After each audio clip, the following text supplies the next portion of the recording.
In California, there is a trend now. A lot of people are building housing units in their backyards called ADUs. Because the housing costs are so much, a lot of younger people don't afford housing. So family members are building and investors are building. But San Diego, which was ranked one of the most expensive places in the country, comparing the housing costs to the income, now has a new program that allows a lot of ADUs, if some of them are affordable, in one lot. In some cases, over 100 units in one lot. Our guests today are Dana Givet and Jeff Huber, who are San Diego residents that have been following this closely.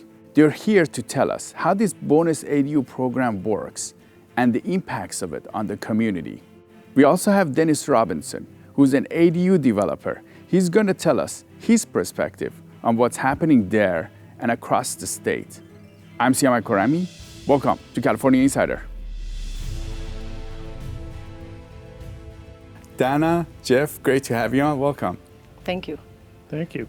There's something going on in San Diego. You guys are seeing a lot of ADUs getting developed, but these are not the ADUs like single and multiple ones. In late 2020, during the pandemic, the city passed what they called the bonus ADU program, which instead of just allowing one or two ADUs, with the so-called granny flats or gentle density, they said you can build as many ADUs as you can fit on your lot. And so it's gone from the initial projects of 3 or 4 ADUs to 5 ADUs to 10 ADUs, 20, 30, 40, and now we're up to over 100 ADUs being proposed on a single project. And I think everybody can agree that that doesn't really fit what everybody thinks about when they think about so-called granny flats.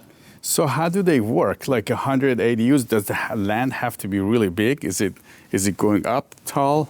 It mostly works there's something called a floor area ratio, and one of the things that really makes it hard for the public to understand and react to is there's a lot of technical jargon. So there's something called a floor area ratio, which says that if you have a typical single family parcel, that you're allowed 60% of the area of the lot can be allocated to ADUs. And so you start doing these spreadsheet types formulas that if you have a 2 or 3 acre lot, that you can get up to 100 ADUs. On a typical lot in a city that might be 5,000-6,000 square feet, your typical sort of 50 wide by 100 feet deep, a typical neighborhood lot, you can still get 4 or 5 ADUs on that property.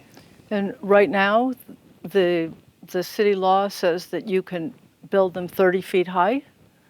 They can be 3 stories high, and they can go, depending on how tall they are, they can go all the way to the side yard lot line and the rear yard lot line, right up to your neighbors.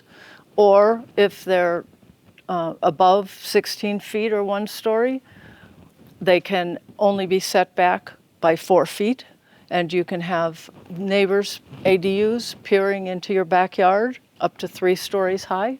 We have unlimited density, not the gentle density that people were promised, but unlimited bonus ADUs that are no longer granny flats.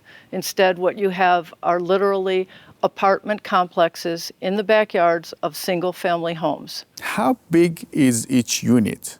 So it's very variable, right? The minimum size can be 150 square feet, and they can go up to 1,200 square feet. So one of the things that makes it unpredictable is, if you have 3,000 square feet of development, that can either be 20 ADUs that are 150 square feet, or it could be 3 units that are 1,000 square feet. And so it's just kind of all over the map, but the typical size is about 450 square feet.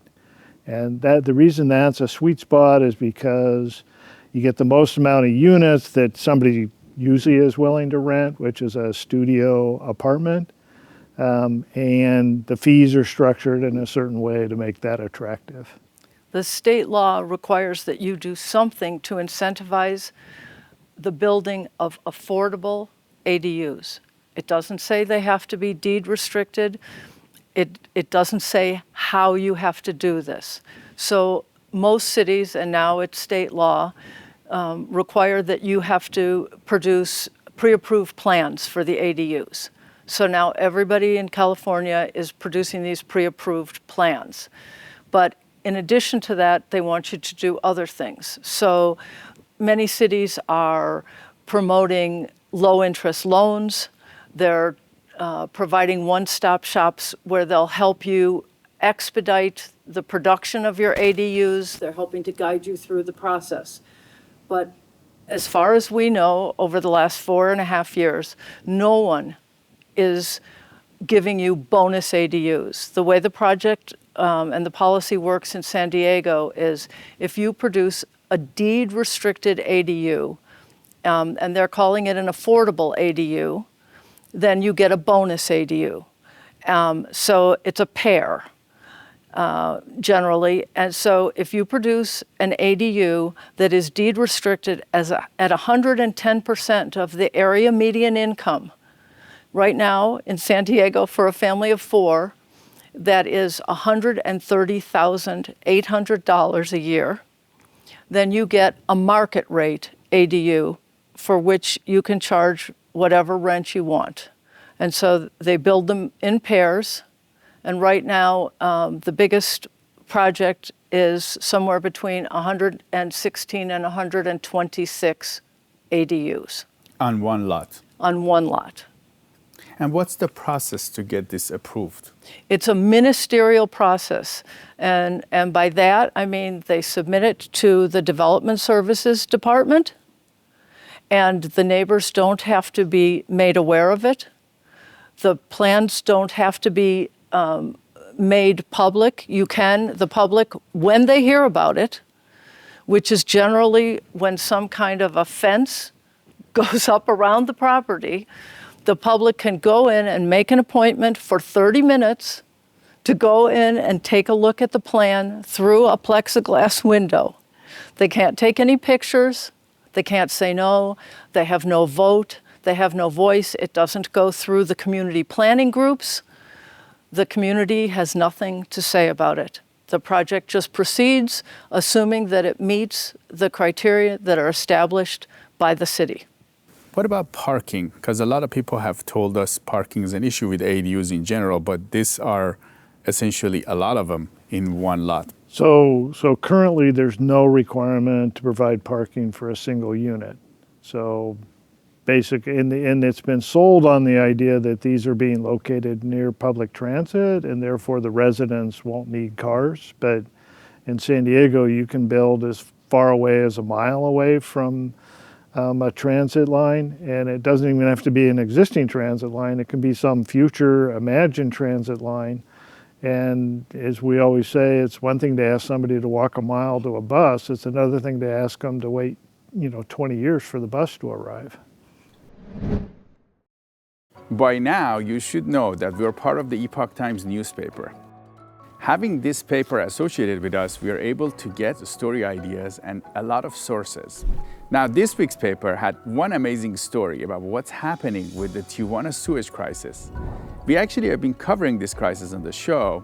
Now we are hearing that the sewage is actually going airborne and miles away into the San Diego coast, up to even La Jolla. There's also another story that's fascinating in the paper. It's about equitable grading. Remember, California Insider, we covered equitable grading from all perspectives, from the parents to the teachers, to the people that actually created equity grading program, and superintendents of schools who implemented it. Now, San Francisco just rejected the equity grading method for the school district, and the paper has the story in it. We have a special deal for you. You can subscribe for $1 a week for the digital edition. You can also get the print. You will be surprised by the quality of journalism that goes into this paper. Now let's go back to the interview. When you're putting these many units inside of a street, so let's say some that have 10 units, what about the water and the infrastructure side of things? Well, the problem is that San Diego's doing nothing to upgrade the infrastructure. The units aren't paying for any infrastructure upgrades because the city's not charging any kind of development impact fees or community enhancement fees. They're considering that now. There are 24 homes on both sides of my street. And the state requires that the city allow a total of 96 additional total units on that, with the 3 additional units on each one. 2 years ago, the city replaced the 80-year-old pipes on my street, water and sewer. They replaced them with exactly the same size pipes that they took out. So there was no accommodating infrastructure for the growth they want to put in the backyards. I think the arguments that are always made is, if we let all this development happen, then we'll get more property tax revenue, and then maybe we'll have revenue for infrastructure upgrades and parks, but frankly, we never see those upgrades happening. Now let's go to Dennis Robinson. He's an ADU builder in the LA and Orange County area. He has a different perspective. I do develop ADUs, although my market isn't San Diego. Orange County and Los Angeles, they don't allow that kind of numbers. However, I do have friends that are in the area. I have developer friends, builder friends, and then just people that live in the neighborhood. So I get a little bit of perspective from each of them. So I'm very split internally on all of that. Yes, obviously everybody knows California needs housing. We're out of land to just build, so it has to come somewhere. On the other hand, taking over full streets, neighborhoods may not be the best situation for people living on that street. But again, we got to have housing. So a lot of different thoughts go into it. Personally, as far as where I've focused my business is responsible building. And so seeing 10 to 12 just in the middle of a neighborhood is kind of against what I personally believe in or focus on. People have to live. I mean, there's nowhere to live. A lot of my customers start because their children can't afford a house. They can't even afford rent, but they could afford a payment on a loan to build an ADU. It's a lot cheaper. They already own the land. They're increasing their property value by doing it there. It's kind of a win-win situation for everybody. In recent times, because of the way that they've tweaked the SB 9 law, we're able to build 2 or 3 ADUs on properties locally, Orange County and Los Angeles in my markets. Which is the normal California law, right? I believe that is correct, yeah, for SB 9. Now, I am currently a part of about 4 different projects that they're building 2 ADUs on their properties. And in those ones, I don't think it's going to negatively affect the neighborhood. First of all, 2 of them, they're already in very close proximity to large apartment buildings. It's a larger lot. We added a little driveway. We did the things that we could do, but realistically, there's already cars in the parking lot from the neighboring apartment buildings. And the other 2, they're just 2 small one bedroom ADUs, 450 square feet on the bottom, 450 square feet on the top. The homeowner, they still plan on living there, maybe short term, I'm not exactly sure. But they're going to rent out those 2 units, and it's going to more than pay their mortgage. So, those I stand behind. I do think there possibly should either be a limit or maybe certain zones, as opposed to San Diego saying anywhere in San Diego, if that is the case. But I definitely think something has to happen, because although ADUs obviously are extremely popular, doing 1 or 2 at a time isn't really going to solve any real problems, in my opinion. You mentioned you're focused on responsible building. How do you go about that? If your neighborhood is already in an area that has a lot of cars on there, we can put a few more on. It's not going to negatively impact the neighborhood. If we're in a very like small cul-de-sac area, we're going to do our best to try to get parking on their property.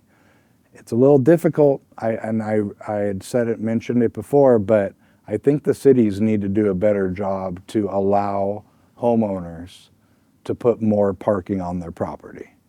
To bring the cars inside. That's right. In the right by the ADUs. Yeah, they're very restrictive as far as what they allow.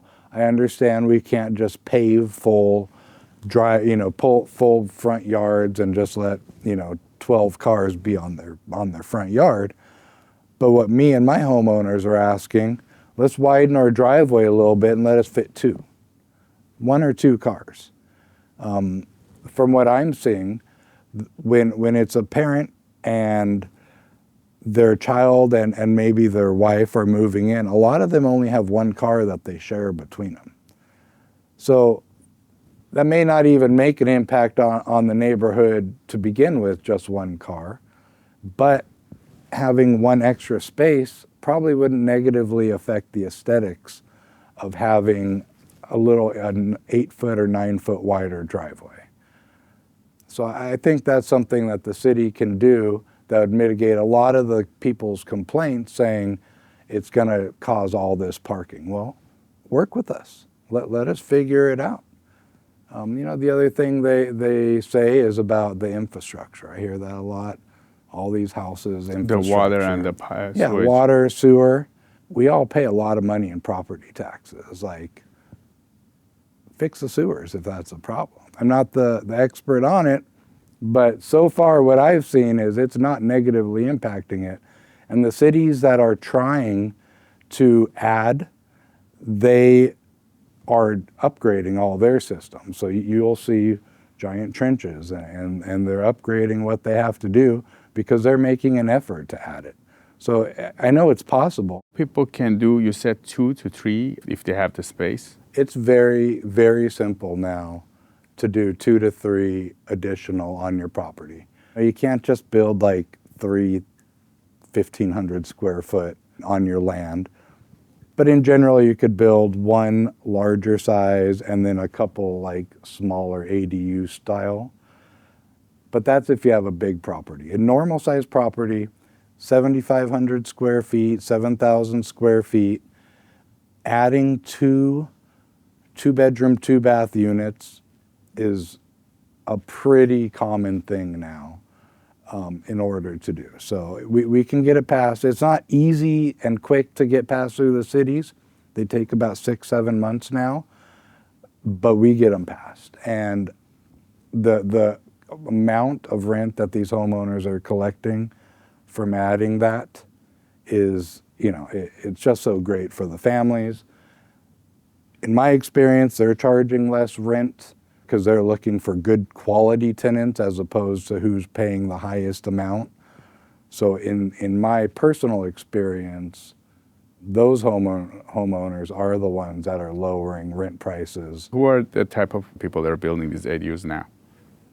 A lot of my clients are homeowners, either looking for their children or their parents to live on their property because they can't afford, rent or to purchase their own house at the current time, or it just makes more financial sense, or they want them closer. I have been on this television show twice before. I've had several of your viewers reach out to me saying, we saw you on California Insider. We really like that you guys are focused on responsible building. We're aligned in very similar ways. So I did want to thank you for that, aligning me with customers that I prefer to deal with, that we have the same sort of values. We can kind of design things with the same things in mind. So I did want to offer some sort of incentive to some of your viewers that if they did reach out and wanted to get a consultation, I do have some special incentives for them. And thank you for that. The San Diego residents that we interviewed are concerned about this program, the bonus ADU program, that people are building so many. And one of the concerns they have that this is going to be a statewide. What are your thoughts on that? It's a very, very real concern. I think that just like even at the smaller scale of being able to add 2 or 3 to certain neighborhoods, I think it should be very selective when you get beyond that. Adding 10, 12, personally, I believe could be destructive in certain areas, but I do think it's needed. Some of my first thoughts when I see the photos of that is, as a developer, all the neighboring houses, yes, I know it's very unfortunate, for the people that live in those houses. But as a developer, my first thought is their property probably just doubled in value because other developers can see, the potential of what's allowed. So that is one side of it. But again, I think it goes back to just responsible building. I'm not too much into the regulation of cities telling me you can do this or you can do that. But if they're going to allow it to get to a certain extent, I think zones and very specific zones could be very helpful to that. And say you're allowed to do it, but you're going to be here, and it can't just be the entire state. So that's my opinion on it. Now we go back to Dana and Jeff to hear more of what's happening on the ground in San Diego. What are your concerns about these developments? These developments are too big for where they want to put them. We are very willing to accept 4 units on a single family lot. 4 units is consistent with what HUD, the Federal Housing and Urban Development Department, defines as a single family lot. That would be the house, 2 state mandated ADUs, and 1 bonus city ADU, which could be deed restricted. That would be gentle density. That's what the state talks about, gentle density for us to absorb. We have about 500,000 single-family lots in San Diego. That would fulfill our RHNA requirements. We would meet what we have to provide for the state. We're willing to accept that. And the bonus ADU program can live on in the multifamily zones. And San Diego can continue to produce the housing that it needs for the residents. But right now, what we're seeing is the affordable homes, the smaller homes, the starter homes are being bought up by developers. They're paying more than market rate. They're coming in, they're outbidding the would-be homeowners, and they're driving up the price of single-family homes. And then they're building these 20 unit apartment complexes. Those starter homes are taken off the market. They will never be for sale units anytime soon. And the market is just disappearing for those people. And I think the other part of it is we're not asking the question of what kind of housing do we want to be building where, right? We just say we have a housing crisis, we need as many units as possible, no matter where they are, so let's put extremely dense 450 square foot studios in the middle of automobile dependent residential neighborhoods, as opposed to taking a step back and saying, what's the biggest need we have in San Diego? And there was a study that was done by a consultant called London Motor, who does a lot of work for the city as part of their community plan updates. And they said, look, what we really need is we need family-sized housing. We need 2-3 bedroom apartments, because what's happening today is we're flooding the market with all these 450 square foot, 1-bedroom studio apartments. Now, those single people say, I want to form a family, and they look around, there's no place for them to live. And so that's really where we're losing population. And the thing they emphasize is we shouldn't just be asking for how many units we need. We should be asking what type of units we need. And our way of thinking, and we've gone through it, where we live in single-family neighborhoods, and we've got that generational wealth, and we've got the environment that's conducive to raising families. This should really be a family-oriented program, and the way they've structured the fees, the way they've given them the incentives, even something, we talk a lot about the regional housing needs allocation, and it's just total units, but not what type of units. And you know, I think our position would be that we're just trying to get people to think about putting the family back in single-family neighborhoods. You guys brought some photos for us to see what these look like. Can you show us? Yeah, I think because it's hard to visualize sometimes, we did bring a couple of photos. Here's. So this looks like it's 2 stories, 10 units, right? In just somebody's backyard. Yeah, there's 10 units. There's also another ADU in the house. So altogether there's 11 ADUs plus the house. So 12 units where there used to be 1. It's on a cul-de-sac in a very high fire hazard severity zone. And there's supposed to be a 20-foot road access, 20 feet wide for a fire truck to come. We've actually measured this one with 2 cars parked on either side. There's actually only 16 feet and 9 inches for a fire truck to get in there. So it's a very dangerous situation, and we're trying to get the code changed so that this would not be allowed in the future. And you have another one you brought us, right? Yes. That one's even bigger. That one sits on a canyon. And this is, again, 2 stories. Yeah, looks like this is like 16, right? That's 16. There's a 17th unit you can't see in front of it, plus the house. So there's 18 units. It's on a canyon under a San Diego Gas and Electric line easement. And once again, totally legal. People didn't know it was being built until somebody put a fence around it.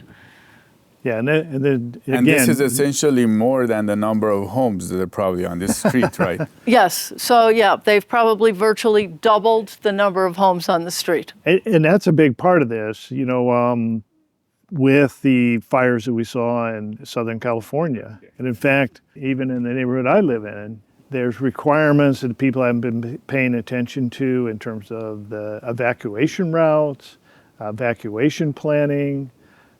Just something like how far apart are your fire hydrants has a different requirement in a multifamily zone versus a single family zone. And it gets back to the infrastructure consideration and what does it mean to be multifamily housing, that none of these things are really being considered with these projects. They just say it's great to have all this housing, you know, you've got 18 units there. Is that 18 times 3, which is 54 trash cans that are going to be out on trash day? You know, we're not thinking of that. The fire gap, you know, we saw the pictures in LA where people had to bring forklifts in and throw cars out of the way in order to serve a fire. You know, these things are real considerations that people just aren't thinking about. And, you know, are you supposed to have an on-site manager? You know, are you supposed to have off-site trash location? There's a bunch of requirements that we have for multifamily housing that are just being ignored here. And it gets back to that same question of, well, either we're requiring too much of our multifamily housing, or there's things here that we should be requiring that we're just not requiring. Well, California state law says that if you have 16 units or more in an apartment building, you have to have an on-site manager. There are going to be 18 units on that last project we showed you, but because they're ADUs, accessory dwelling units, they're not apartments, there is no on-site manager required. The one that's going to have 116 or 126 units, they're ADUs, they're not apartments. So legally, they wouldn't be covered by the law that says if you have more than 16 or more apartments, you need an apartment manager. That one's designed with a built-in swimming pool, barbecues, but do they need an on-site manager? Not under the current law. These projects are skirting all sorts of multifamily zoning laws because they're being built in single-family zones. There's a problem. There's a problem when apartment complexes are being built in single-family zones, not in multifamily zones. And this is a San Diego city law. It doesn't include the county, right? This is a city ordinance, right? Yeah, just the San Diego city. The larger county adheres to the state regulations. And one thing to point out to people statewide is we have a department called Housing and Community Development, and last year they decided that everybody was entitled to a second ADU on their property. So if you think about the 7 million homes in all of California, by fiat, they added the capacity to build 7 million more ADUs. And that's so much more than we need just to meet our RHNA numbers. We don't need to keep amplifying it. A lot of addressing our housing needs is about hitting singles and doubles as opposed to trying to solve the whole housing crisis on a single lot. And that's the whole concept of what's called missing middle housing and infill housing, is that you build new structures that are compatible with the existing neighborhood. It's just trying to blow up the scale of individual developments and getting these things that are vastly out of scale. Have you guys talked to your city council members about this? So we spend a lot of time trying to talk to the city council. We show up at public meetings where they're considering changes to the ADU laws. And in fact, we're in the middle of something right now. So as a response to certain neighborhoods being over-targeted with bonus ADU projects, particularly lower income neighborhoods that have been typically had less investment in terms of infrastructure and parks. So that finally awakened the city council to realize that this was a real issue. And the city council started a process to make some changes. It first went to the planning commission, and they recommended some changes. Then it went to what we call our land use and housing committee a few weeks ago. And then they sort of punted it to the full council, because this is the kind of thing that they know is highly unpopular and nobody wants to take a vote until they have to. And coming up on June 16th, the full city council is going to be considering some changes. Now, the problem is we're going from something that's horrible and the changes are just bad. What would the changes do? Well, instead of allowing, the 100 ADU projects, you wouldn't be able to build more than, say, 10 to 15. But, that seems like a restriction, but 10 to 15 units that's an apartment building going in next to you. So it still hasn't addressed the underlying issue of just what's the right scale for these. And I think one thing that's important is, we don't oppose ADUs. We have a lot of our supporters actually have ADUs, whether it's a new unit installed in their backyard or a converted garage or something converted in their house. We have a lot of our supporters do that. We've had somebody on our board who was an actual ADU developer of, these single homeowner-driven projects. And again, 98% of all the projects, the creation of ADUs are within projects that we think are of appropriate scale. And so the city has put a lot of political capital into these outlying projects with what we consider to be a limited benefit. I mean, basically, it's not near transit, so we're not addressing climate change. The rents that they're charging are effectively above market rate in a lot of parts of the city. So if we're just building market rate housing anywhere, that should be done under a little more consideration of existing conditions in neighborhoods, as opposed to somehow being something that should have no regulation whatsoever. The other thing I wanted to say is those studies we were referring to, and the city council and the mayor, they refer to these bonus ADU projects as missing middle housing. But if you investigate missing middle housing and and Opticos and Daniel Parolic, who's the gentleman that coined the terms, missing middle.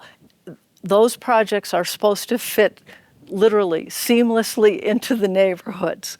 So when you think about the projects we showed you, those obviously don't fit seamlessly into the neighborhood. You're not supposed to be able to look at one of these missing middle projects and know whether there is one house there or whether there are 4 homes there that are under one roof. That's not what the bonus ADU program is. It is apartment complexes and backyards. They are not missing middle projects. They're supposed to be similar in size, scale, scope, and footprint to a single family home. And that is not what the bonus ADU program is. Jeff, do you think this is something that people may want to push it across the state? I think there's been so San Diego has been a big bellwether for this program. And I think people statewide are hoping that, the backlash that we've seen in San Diego can be sort of tamped down so that they can then start to promote this as a statewide initiative. I just don't see where that's really going to happen. A lot of people because there's a lot of backlash in San Diego already. I think at this point people realize that what they're getting in return, and here's a way to think about it.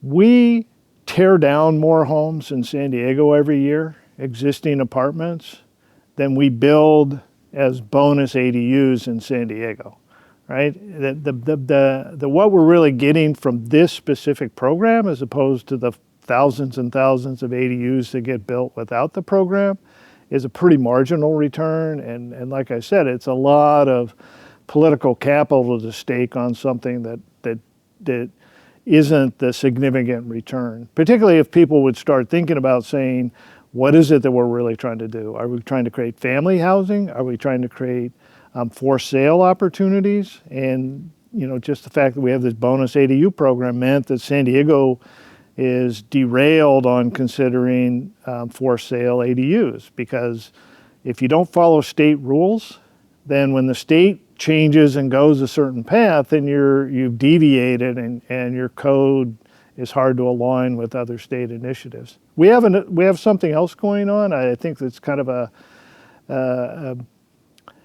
a bellwether for what might happen with trying to go statewide with the bonus ADU program. There's something called SB 79, which would allow up to 65 feet a half mile away as the crow flies from any transit stop. And if that goes through, then obviously people haven't awoken yet enough to realize that they should be opposing this. But if that gets shut down, I think it kind of tells you where the trend is in terms of public awareness of the acceptability of these programs. There's a certain amount where homeowners have been made to be the scapegoats of a lot of other statewide housing issues, whether it's a construction defect litigation, which makes it so you can't build condos, whether it's project labor agreements would drive up the cost of housing, and the RAND Institute just did a study on the cost of housing, and it costs 4 times as much to build an affordable unit in California as it does to build a market rate unit in Texas. And they smartly point out that we're getting 4 times less housing for our public housing dollars than we could be getting if we did that more efficiently. So there's all these hidden costs that are being put, just permitting times. The big thing the Turner Center focused on is they said, well, because I just go down to the development services, the building department, and I say I would like a permit for this project, and they go, okay, that takes 30 days, right? And it might take you, for the same project to be built in a multifamily zone, it might take 22 months. And time is money, and we have sympathy for developers. We're not trying to drive up the cost of development, we're just trying to make sure it gets done in the places where it makes the most sense. What we found that's very interesting about what we do is we have no financial incentive in this. we're people who just see what the city's doing from a planning standpoint, and we think they could be doing a lot better. And I think it provides an interesting dynamic because people even ask us, sort of, how are you guys getting paid? And there's always, we can advocate for what makes the most sense, and as opposed to saying, well, I'm a paid transit consultant, or I'm a paid housing consultant, or I'm an affordable housing builder. Everybody's got a certain financial, and we don't, right? And that We're just volunteers. We do this because we think it's the right thing to do for San Diego's neighbors and residents. Dana Givett and Jeff Huder with Neighbors for Better San Diego. It was great to have you on California Insider. Thank you for having us. We appreciate you covering this important issue. What do you think of the bonus ADU program in San Diego? Do you think it's excessive, or do you think it's necessary? You can always email me at siamak@californiainsider.com or comment. We read all of your emails and comments. I'm Siamak Korami. This is California Insider, and we'll see you next time.